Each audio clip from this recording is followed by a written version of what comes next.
Hello, conspirators. It's Amanda. I have some very exciting news for anyone who lives in and around Portland, Oregon, which is we are coming to you live. We are doing a live show with Join the Party, a doubleheader live show, all for one price on Sunday, March 23rd, 2025.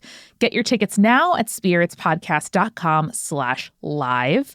And the ticket price includes all fees, by the way, in case you're like, why is it a weird amount? That's why. Julia and I are so excited to be there. We'll have a raffle. We'll be signing stuff. We'll do a VIP meet and greet for multi-crew members. If you're at the top 2 tiers in the multi-crew, you get free tickets and VIP meet and greet for all of our live shows.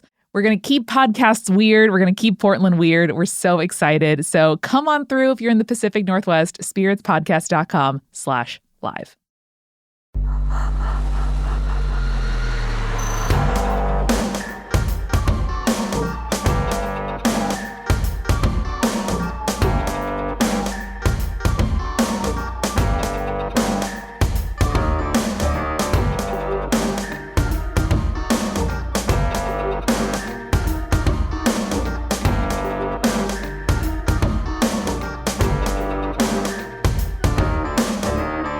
Welcome to Spirits Podcast, a boozy dive into mythology, legends, and folklore. Every week we pour a drink and learn about a new story from around the world. I'm Amanda. And I'm Julia. And we are joined this week by the wonderful Gigi Griffis. Gigi, thank you so much for joining us. Can you tell our audience a little bit about who you are and what you do? Yeah, thank you so much for having me. So my name is Gigi Griffis, and I am an author of a variety of books set in the past. So you could call that historical fiction. However, some of them are set in the very near past. And so I have books set in even the 90s and the 80s, as well as my most recent book, which is called We Are the Beasts, which is set in early modern France during a real unsolved historical mystery known as the Beast of Gévaudan, which is, I think, what we're going to talk about today. It is what we're going to talk about today. And I love when we get an email from a potential guest being like, hey, I'd love to come on the show and talk about insert topic here. And then it's something I've never heard of before. It always makes me so excited to be like, what is this? I've never heard of it, and just kind of get into my own little deep dive. But I'm so excited that you're going to be able to be here and talk about the Beast of, say it one more time for me. Gévaudan, but I might be saying it wrong. Please, no French people at me.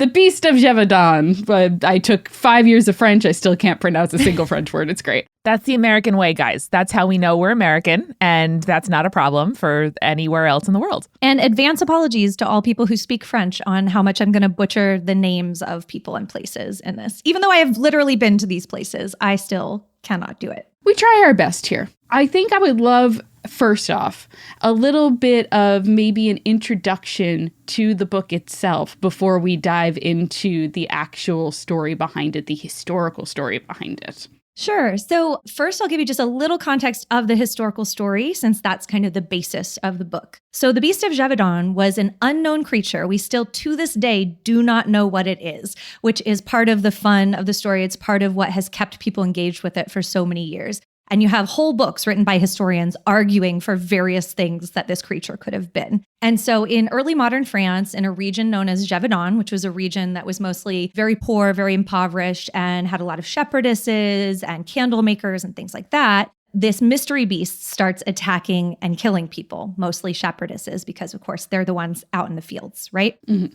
And there are somewhere between 100 and 200 attacks, many of them resulting in deaths. And so the king, who normally doesn't pay attention to this region, is like, oh shit, I better do something about this, and sends his hunters out to hunt this beast. Eventually, a beast is killed. The attacks do eventually stop, and we'll get into that as we talk about it. But we still to this day don't know what it is. So the idea behind the book was I was really fascinated by where this is an intersection of a real life event and a lot of kind of myth that has grown up around it, which is very much my jam.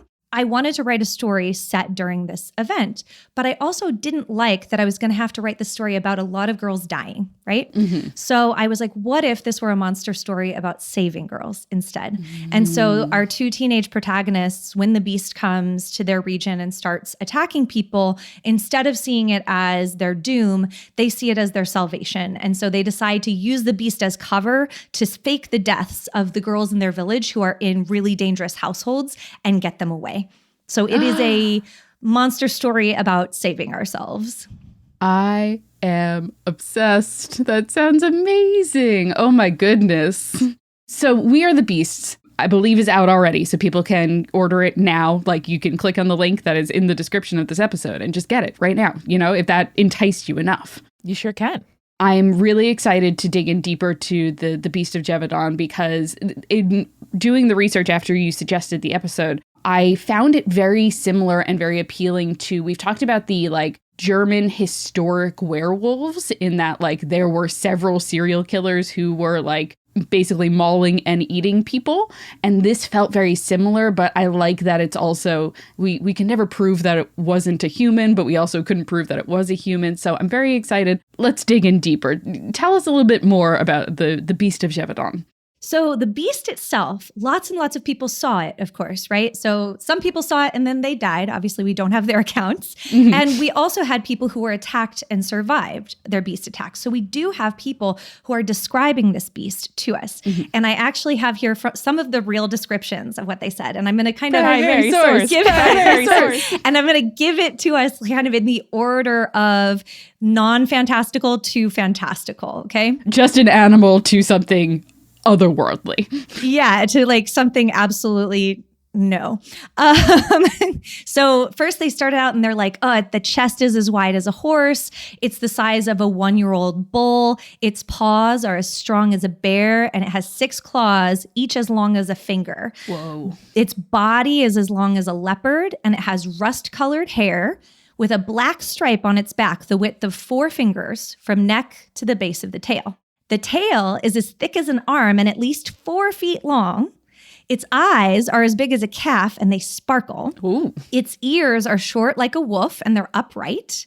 And the fur on its belly is whitish. And then they told us it can jump 28 feet in the air, straight up. It has fiery eyes. It's bulletproof. It walks on its hind legs. What? It can snap apart a human skull in a single bite. It's got talons on its paws. Okay. It's got a tail that's like a snake. It can kill you with just its breath. Oh. And it gave a boy a fever just by looking at him. That was in the papers, actually. They were like, this thing is giving people fevers. Watch out. You got about halfway through and I was like, all right, how many like French peasants have seen what a leopard looks like? I would see, it's so unrealistic. And then we got into the later stuff. I'm like, oh, this is just some like Pliny the Elder bullshit right here. Well, and it's different people doing some of these different descriptions, right? Because we also have a nobleman who sees the dead animal in the end and offers some of these descriptions up as well. So he would be more likely to recognize an exotic animal than a French peasant would be. But he still did not know what it was when he's describing it, which is interesting. And the other thing they said is that it can speak like a man. Then it went into it's a witch and it's God's punishment for losing the war and it's a werewolf. Sure. Yes, of course. We always circle back to werewolf at the end of the day, don't we? Yes, exactly. I do like how at the beginning, the description was really, I'm picturing like one of my more dramatic uncles being like, yeah, man, I survived this attack, man. Like, yeah, the tusks were as long as my forearm, man. And it's like, it's stretching reality, but it's just enough that you can believe it. Exactly. Yeah, the old fisherman story. Exactly. Well, and so much of reading the research for this felt like that. It felt like a guy who was a hunter kind of amping up his description of his hunt, right? Like, oh, it's bulletproof. I shot it and it got back up. And all of these hunters are like, I shot it and it's bulletproof. And I'm like, you guys are probably just bad shots. Yeah. Ammo wasn't that good back then. It was just a little ball, you know? Yeah, exactly. And it's kind of scattershot. And yeah, so I think you guys just were missing. Yeah, I think you guys, maybe this thing was just really fast and you guys aren't as good at hunting as you think you are. So what is it that elevated this from a series of tall tales to a legend that we talk about and that you can research? I think that it's the fact that it killed so many people. And this actually became one of Europe's first cross-border news stories. Oh, Whoa. Because of how brutal these attacks were, how frequently they were coming, the Courrier d'Avignon picked up the news story, which normally peasant stories didn't really make it into the newspaper. They pick up the news story and they're like, it's, looking at people and giving them fevers. And so it just captured the imagination. This horror, this like terror that was stalking the countryside really started capturing the imagination. And then newspapers in places like Paris and London and even Russia also ended up picking this up over time. And so I think that it was because it was so terrifying, because it was so brutal, and because it hit that first paper, it really hit a tipping point for us to know about it today. And I think historians specifically, we love an unsolved mystery. Like a lot of history, we're like, okay, well, you can trace back to what actually happened, right? But in this case, we don't know what this animal was. And so people are really obsessed with, coming up with the theory and then backing that theory. Yeah, it feels so sensationalized, which I think is really interesting because at the end of the day, a lot of people died from this thing.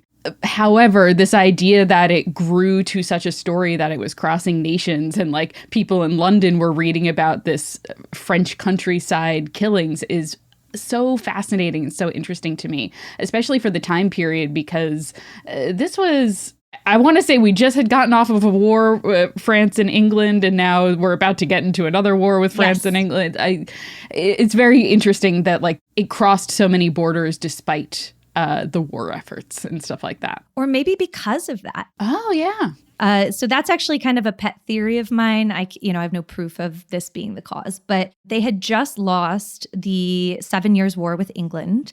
And so part of the sensationalized stuff in the their own media or within, bishops and whatever was, hey, this is God's punishment because we lost this war with England. And so I wonder if there's an element of, because all eyes were kind of turned on them because of this war, because they were the losers of the war, that also was a reason that these foreign papers wanted to pick it up, or the bigger cities wanted to pick up this story.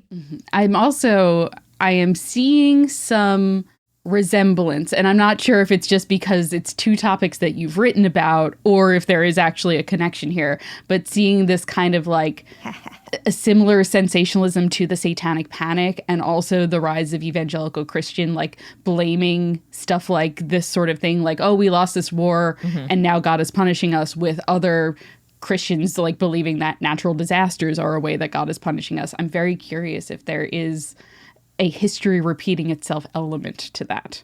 I mean, to me, it is. I love a good panic in history. And so like a lot of my books end up taking place around panics or revolutions.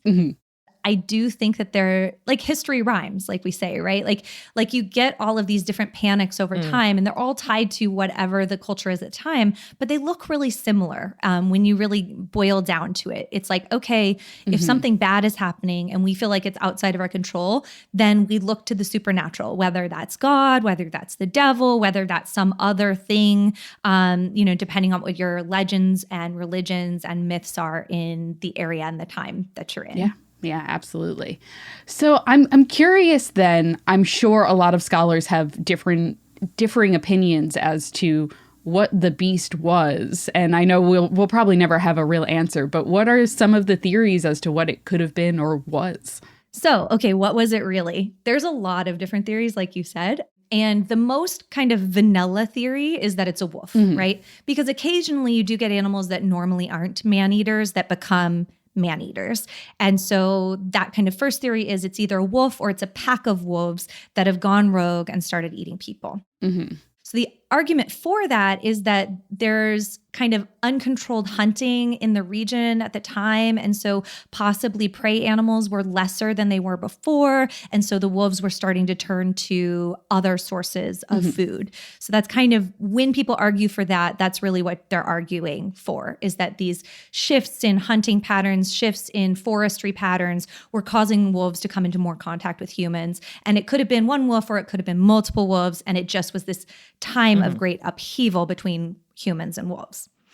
Now, I personally don't think it was a wolf. Yeah, I was going to say, I feel like a French peasant would probably know what a wolf looked like. And they wouldn't be saying it was this big and it could jump and it had sparkling eyes and could speak. Right? Exactly. So for me, I think it's actually like classism and sexism that really like made that the theory of choice for people, because the people who were telling these stories are mostly young women and very poor. And so I think this is an issue of believing women. And so when they say it's not a wolf, I believe that it's not a wolf.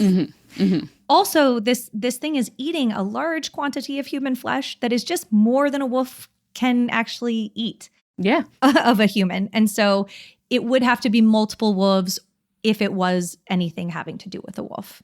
Now, I'm curious as to what your personal theory is what it might have been. Well, I'm not going to tell you which one of these I subscribe to because you got to read the book. Of course, naturally. Because you will get my pet theory. But I will tell you I will outline the different theories. And so you can kind of, come to your own conclusion. But another theory was that it is the devil himself in the shape of a wolf. That was like very, important theory at the time, obviously.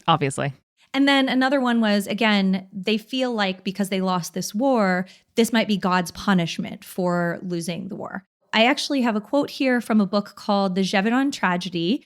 And this is what he had to say about this theory. The Bishop of Mende, on the other hand, saw his warnings confirmed that parents were neglecting the Christian education of their children. In particular, the shameless immorality of adolescent girls provoked God's anger. The beast, said the bishop, was the executor of divine death sentences. In other words, the parents who mourned their children's death were themselves to blame. Whoa.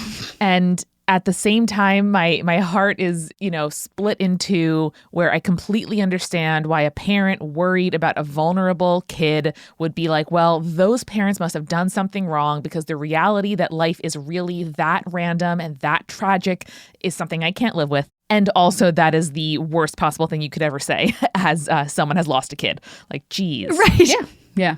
Oofed. Right. It's actually your fault, guys. Sorry.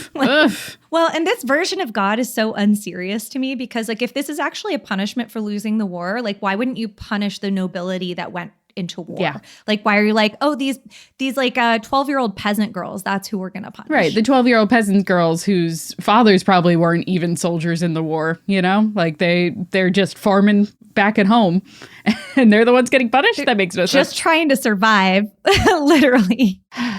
It's always a little frustrating to me when I see history repeating itself in such a like clear and obvious way. And I'm just like, oh, we're still doing the thing that we were doing in the 1700s in France, here in America in 2025. Okay, sure. What are you talking about? It's never women's fault or girls' fault. So then the next theory, also more fantastical one, is werewolf. As you already mentioned, this actually has similarities to other kind of werewolf stories in Europe, in different parts of Europe. There was an early medieval werewolf myth that said that innocent people could be trapped as a werewolf by another person, often a woman, because again, women are to blame.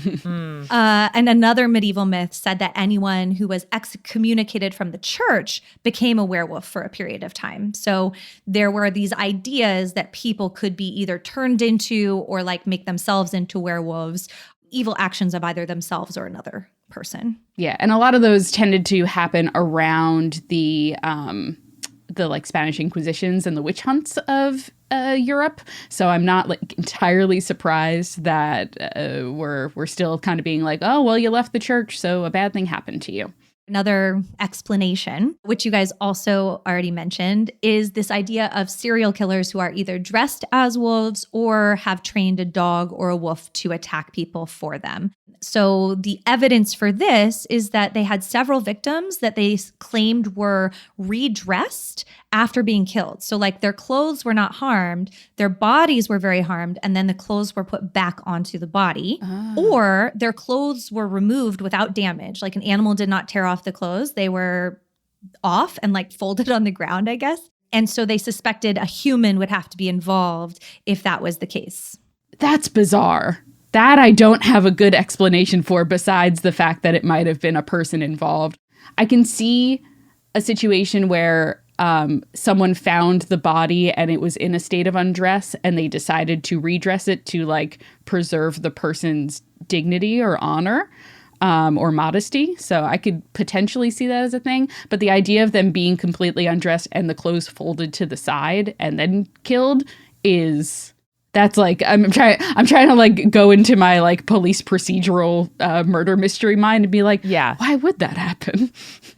This is taking me from like, oh, another mundane murder, unfortunately, into like, oh, this is why we're on Law and Order right now. Like, the clues are stacking up.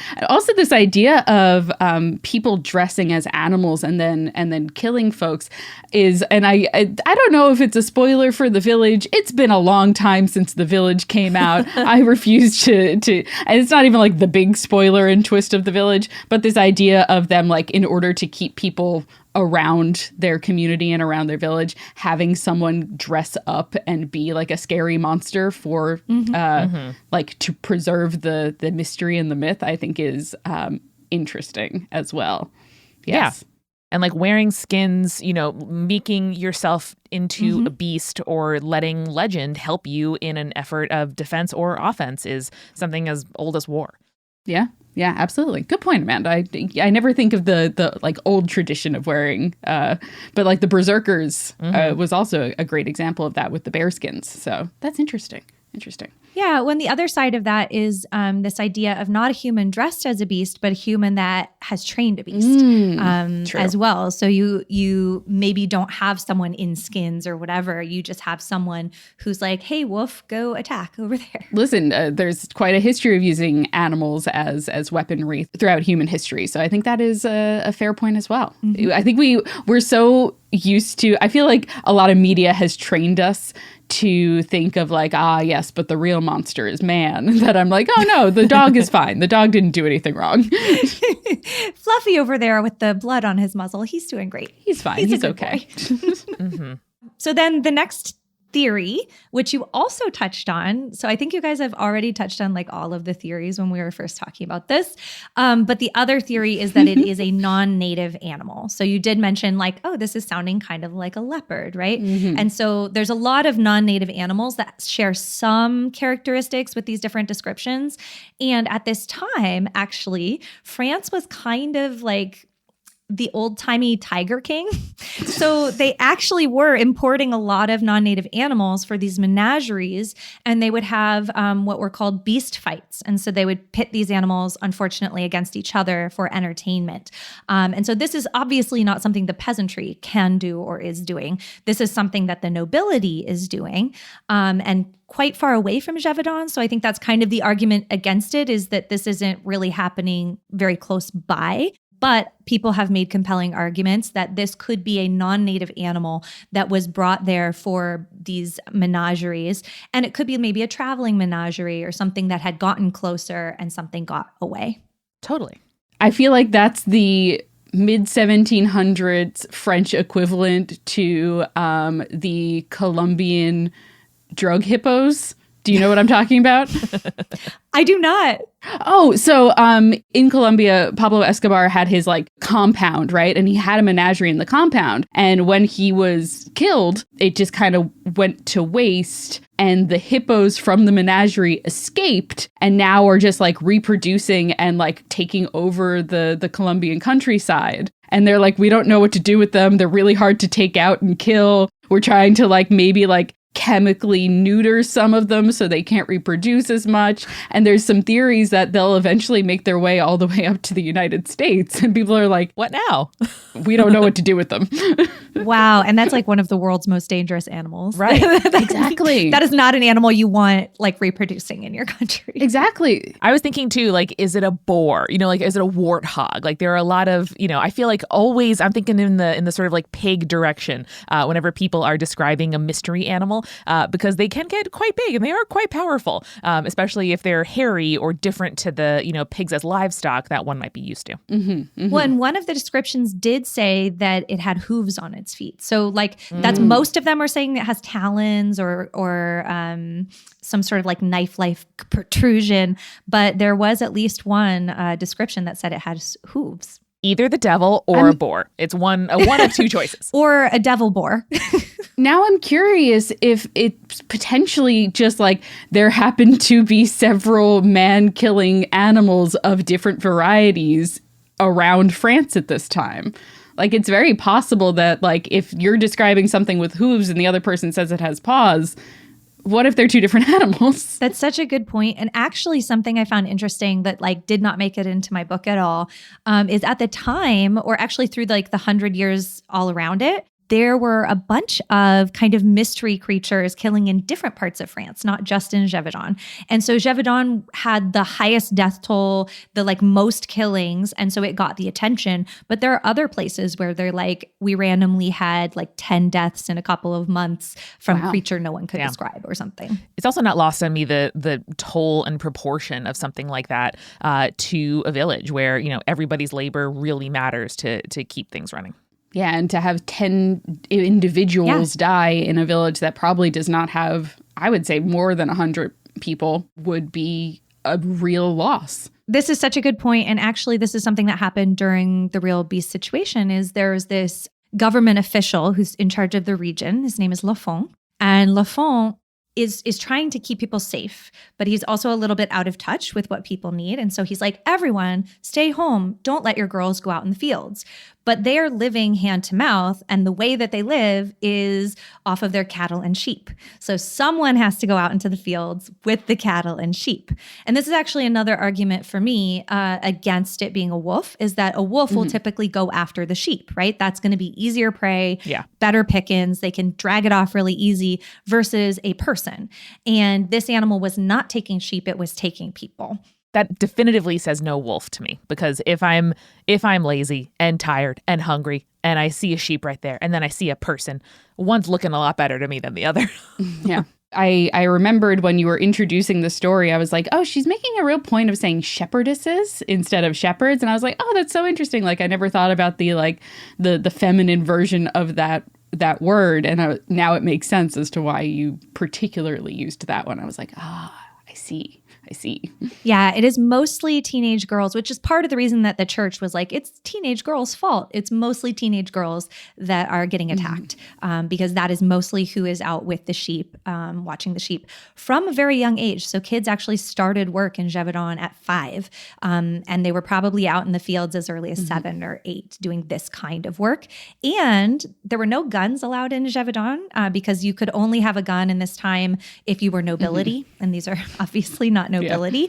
So if there are wolf attacks, they are actually fending off wolves with a stick or a homemade pike. So like basically a knife tied to a stick. A little spear situation going on. I like it. I'm into it. That's fascinating. Are there any other theories about like what this beast, where it might have come from, or I mean, besides this is God punishing us sort of thing? No, those are pretty much the theories that that people either believed at the time or people have espoused now. And obviously the ones that get espoused more by historians now are things like the menageries, wolves, wolf packs, and also sometimes this idea of a human being involved as well. What was kind of the outcome? Did they just eventually die off? I know you mentioned that they thought that maybe they got the creature. Yeah. So when the king learns about this, he starts sending out hunters. And as the hunters are not capturing the beast, he sends kind of more and more. So we get these different hunters with different strategies that come out, including a pair of hunters, a father-son duo called the Denevals. And we also get the first Captain Duhamel and his 50 dragoons. And one of the descriptions of these 50 dragoons and Duhamel is that they came in and they kind of treated the situation like they were an occupying force, like not there to save the people. Uh-oh. And so basically Gévaudan is like, these poor peasants are just like, what the hell? We have a beast stalking us, and now we have soldiers who are like, I live in your house now, and I'm going to eat your food now. We just finished a war. We don't have enough food. Our shepherdesses are going missing. Like, come on. They don't have money. They're like struggling hand to mouth. They have horrific winters. It's like the worst winters in France are in this region. Oof. And they're just having a bad time of it. And so you get all these different hunters coming down, and they, of course, are trying to catch the beast. So the king also wants everyone else trying. So he offers a reward of 200 livres, which is, for reference, a year's salary. So that is a big, for like a dragoon, for someone who works for the king. So this is an incredible amount of money to people in this area. And so then he increases it because he's annoyed that no one's getting this beast. He increases it to 4,000, which is like you're set for life. Whoa, yes. That's a big jump. And then he increases it to 6,000. So you are like set for life. Like a Gévaudan peasant is like, this is more money than I can literally imagine. Mm-hmm. And so people are, including residents, are like, okay, now I'm on this hunt. And he temporarily legalizes firearms. So people are trying to like find the beast now, and they're on the hunt. So some of the tactics they used, I just thought these were super funny. So I thought I would share. One of them was they thought, okay, well, if it's attacking girls, we need to trick it into thinking something else is a girl. So they dressed sheep up in bonnets and dresses. Yes. Incredible. Incredible tactic. We love to see it. We do. You know, if I was a newspaper in like St. Petersburg, I would cover it too, because that shit's hilarious. Yeah, this is it. This is the one. Exactly. Well, and this is actually one of my favorite things about history is that you get into it and you're like, this is so funny. Like humans are so funny and so ridiculous. And I just love that for us. Like I include, modern day in that. I think people are going to look back 100 years or 200 years from now and be like, wow, they were so silly. But yeah, so they dress the sheep up. They're like, of course, like a beast is looking at your clothes and that's how it's determining your gender. Not, my first thought, period blood on a sheep, because like I don't know, I'm thinking about it in a animal way, but they're not. More bio way. Yeah. Well, and I think of it as like women tend to be slightly smaller bodied, and they're also more available prey if they're out in the fields. So probably this is more likely that it's just a smaller bodied human in a field. Mm-hmm. But anyway, so when that doesn't work, they're like, okay, well, it needs to be a human in a dress, but not girls. So they put the military men in dresses, which I love. Hell yeah. And much to the displeasure of Duhamel, one of the hunters, a bunch of the men in town are like, oh, we're going to try that too. So everyone is walking around in dresses and just cross-dressing because now it's allowed. I think that's incredible. And again, queer people, we have always been here. And so, you got to imagine in that village of 100, you got a dozen or so people who are like, fuck yeah, dude. Finally, my time has come. Yep. And actually, that's something I like put in the book because I was like, I know that there were men in this book who were like, I have wanted to wear a dress my whole life. And so like we have that moment. Good for them. So they also tried to poison corpses to like get the beast to poison itself by coming back to a corpse. That didn't work. And the people were super pissed because that's like desecration of a corpse. Yeah. And then there's this very interesting thing I found in a book called Beasts, Werewolves, Serial Killers, and Man-Eaters, The Mystery of the Monsters of Gévaudan. This is a recipe that was supposed to help them kill the beast. I'm going to read it to you. Oh, boy. Quote, then the hunters should combine 12 ounces of human fat from a Christian with viper's blood, if available. Julia, if not, store-bought is fine. Store-bought is fine. And distribute to the parties in boxes. The men should be armed with Urson pistols and 3 square bullets bitten by the teeth of a woman or girl. Okay. Then joined with pieces of iron and also covered in fat, plus hunting knives and iron claws also greased. Patrol 3 by 3 in silence in a large triangle. Gigi, you know what that quote is giving me? It's giving me like your boss sends an email and is like, you know what has to happen here? Having not set foot in your floor or store in years. You know what has to happen here? You need to do this, this, this, and this, and then everything will be fine. And every single person who receives the email is like, what the fuck are you talking about? Like, how could you possibly think that's helpful? Yeah. Exactly. So anyway, these are the tactics that they're using. And shockingly, these are not working. It didn't work. In 1765 in September. So this all was starting, I believe, 1763. And so 1765 in September, a large wolf is killed along with its mate and cubs. Oh. And it was supposedly killed by the king's personal bodyguard who he had sent down there. But it's also very possible that a local did it and this guy claimed the credit. Classic. It's 100% possible. Yeah. So it is stuffed and it's sent to Versailles for the king to see it, right? And the funny part of this is the court's reaction to this is kind of like, meh, we've seen bigger. It's just a wolf.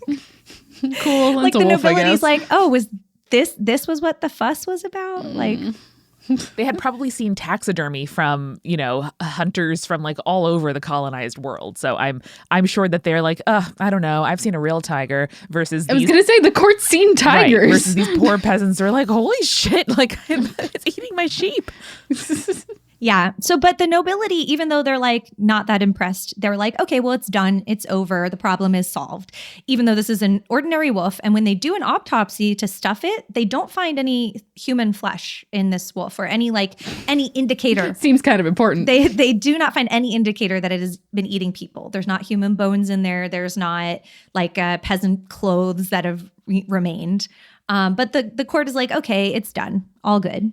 This is literally the plot of Jaws. I'm realizing this now. This is the plot of Jaws. Oh, no. Just in France on land. So meanwhile, in Gévaudan, the attacks continue for 18 more months and claim another 30 to 35 lives. It's brutal. Oh my gosh. Yeah. So the different people will kind of give you different death toll estimates, but most of the estimates are upwards of 100 actual deaths and upwards of 200, I believe, attacks. So quite a lot has happened in these several years that this has been going on. I cannot wait to hear how this ends. I love that there's some intrigue and false endings and then it didn't actually end. But first, Gigi, we got to grab a quick refill.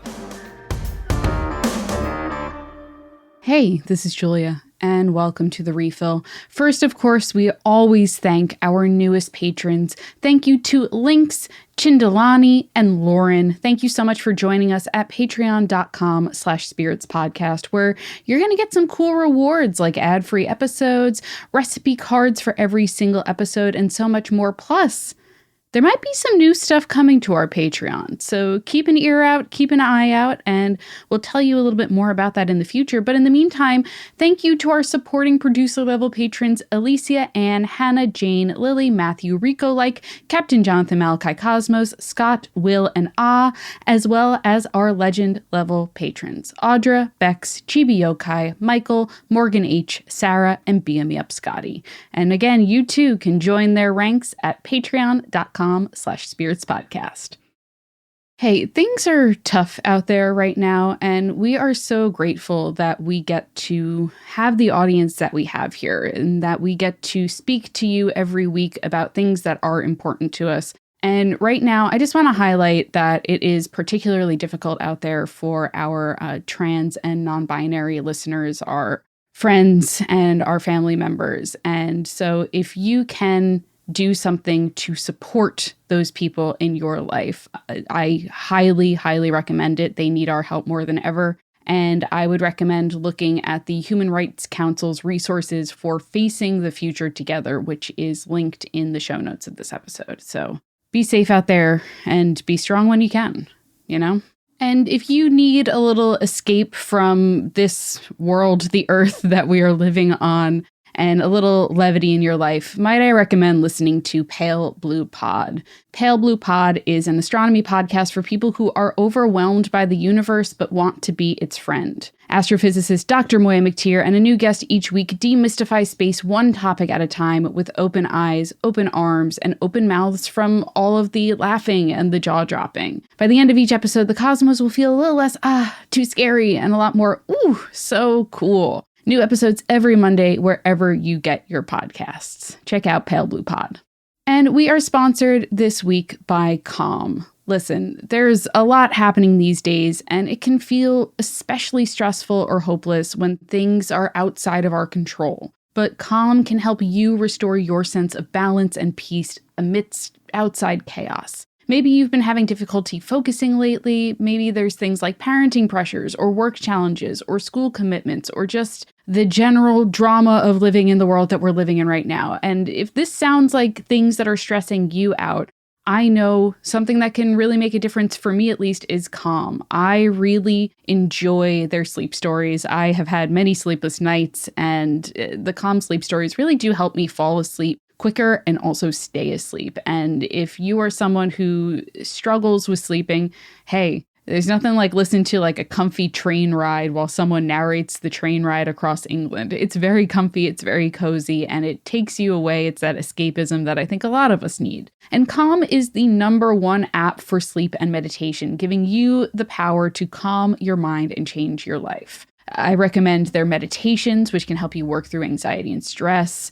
They also have grounding exercises for when you're feeling overwhelmed. And they also have expert talks to help you handle stuff like grief or help to improve your self-esteem. Calm puts the tools that you need right into your pocket and can help you dedicate just a few minutes each day to living a happier, healthier life. Stress less, sleep more, and live better with Calm. For listeners of our show, Calm is offering an exclusive offer of 40% off a Calm premium subscription at calm.com/spirits. Go to calm.com/spirits for 40% off unlimited access to Calm's entire library. That's calm.com/spirits.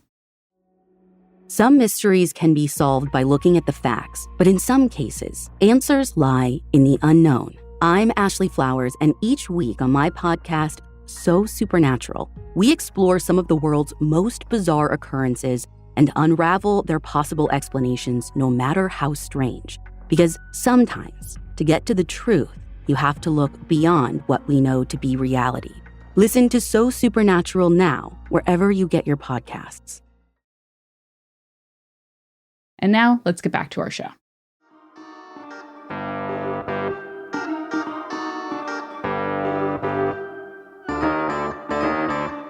We are back, and Gigi, we love to ask our guests what you have been enjoying lately from a cocktail, mocktail, coffee creations, what have you. What's been your drink of choice lately? Actually, recently I've been doing a lot of wine. So I live in Portugal. I've lived here for about 3 years. And we have these incredible red wines from a region called Alentejo. And I am obsessed. So when I'm in Portugal, I am generally drinking Alentejo red wine, or I'm drinking what's called green wine, Vinho Verde, which is a lightly sparkling wine that we have here. I love a Vinho Verde. It's like one of my favorites. If I am doing like a non-classic wine in my mind, like not a Sauvignon Blanc or a Chardonnay, I'm always trying to search for like a Spanish or Portuguese wine, and that is one of my favorites. We do wine really well here. A+ for Portugal. Hell yeah. Well, Gigi, I feel like we left off a little bit of a cliffhanger when it comes to the beast. Tell us more. The killings kept happening, even though we thought we had killed what ended up being just a normal wolf. Where'd we go from here? Yep. So the royal court has decided that this is over. And then suddenly in 1767, there is a sudden outbreak of a bunch of attacks. And so a local nobleman is like, okay, we're going to organize another hunt. This has gone on long enough. Something is still killing people. And so on June 19th, one of the hunters takes down what they say is a wolf. However, later on, they look and it actually, it does have indicators that it is eaten human flesh. So they're like, okay, we think this is the thing. And it is not totally described as a wolf. And there's actually a nobleman who inspects it and he says something along the lines, I don't have the exact quote right now, but something along the lines of, this is a creature whose father was a lion and God knows what its mother was. Okay. We're going to imply that the mom is what. Okay. Sure. That makes sense. It checks out. Yep. So it is something that the nobleman himself, even possibly someone who would have seen exotic animals, could not identify, which is kind of fun. Wow. It's kind of why this legend survives as a mystery today, because even people that maybe should have known what it was didn't. And we do not have preserved the remains or a taxidermy or whatever of the creature. We taxidermied a regular wolf, but we couldn't taxidermy the thing that no one could identify. Come on, gang. Yeah. And maybe they did and it just got lost to history, but it wasn't in any of my research that the second creature was taxidermied. I think the first one got taxidermied because it was like to prove to the court that it was over. And at that point, the court didn't care. And it was more local noblemen that was like, okay, well, this is happening in my backyard, which I don't like. Right. It was like 18 months later. And at that point, the court had moved on. Right. They had their own gossip and they had like, this is a time where everyone's like poisoning each other and stuff. They have other stuff to worry about. Yeah, we're building towards the French Revolution. We don't have time for this. Yeah, exactly.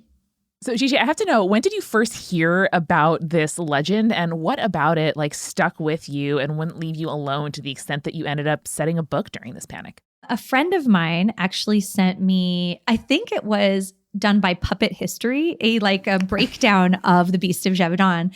And it was so compelling. And this is this perfect intersection between history and kind of unbelievable things, mythology, legend. And I love where those two things intersect. And so for me, that's what really jumped out. And I just had it in the back of my mind for a while. But again, I couldn't find my way in right away because I didn't want to write a book that sensationalized the killing of girls. Mm-hmm. And so it wasn't until I realized, oh, this can be a story about saving girls, that's when I really went, pen to paper. Gotcha. That's so interesting. I love the little things that kind of needle our way or worm our ways into our minds and just you can't let it go. You know what I mean? And even if it's an idea and then you come back to it years or months later, just this idea that's like, I couldn't let it go. It's still there. It's still stuck there. Exactly. And I actually have a Word document on my computer where if I hear something that's really compelling, either a weird historical fact like the, sheep being dressed in dresses so or a legend or something that's kind of sticking with me for more than a day or two, it goes into this document. So when I'm planning a book, I also go and I look and I say, okay, what in this document fits into this idea I already have or is better than the idea that I've been playing with. I know that notes app very well. I'm very familiar with that feeling. So it's really, I am so intrigued by this idea too, because when you message us, I was like, okay, I want to see what other stuff she's written, what else she's talked about, what else has been said in other interviews. And I love this idea that you consider yourself a accidental horror writer. And I think that is something that I've kind of seen recurring for a lot of the authors who come on who particularly write horror, where a lot of them are like, I'm a big scaredy cat. And I'm like, you write some of the most horrifying things I've ever seen. What are you talking about? And it's this idea of it's so easy to write horror when you are afraid because you're just writing about the things that you particularly fear. Do you think that was something in writing We Are the Beasts? Was that something that you were fully embracing, or was it something that you were again, it was I didn't mean for this to be horror, but I am trying to channel my own fears? The first time I sent a book to my agent and she was like, oh, this is horror. I said, I don't know what genre this book is because it was a really weird project. And she's like, it's horror. And I was like, you're kidding me. I'm so scared. I can't read other people's horror. You're telling me I write horror? And then the more I thought about it, the more I thought, yeah, I am writing about things that scare me. And the things that scare me are often things that are in the real world. And so I do end up pulling from history. I do end up thinking about the systems that are in place, right?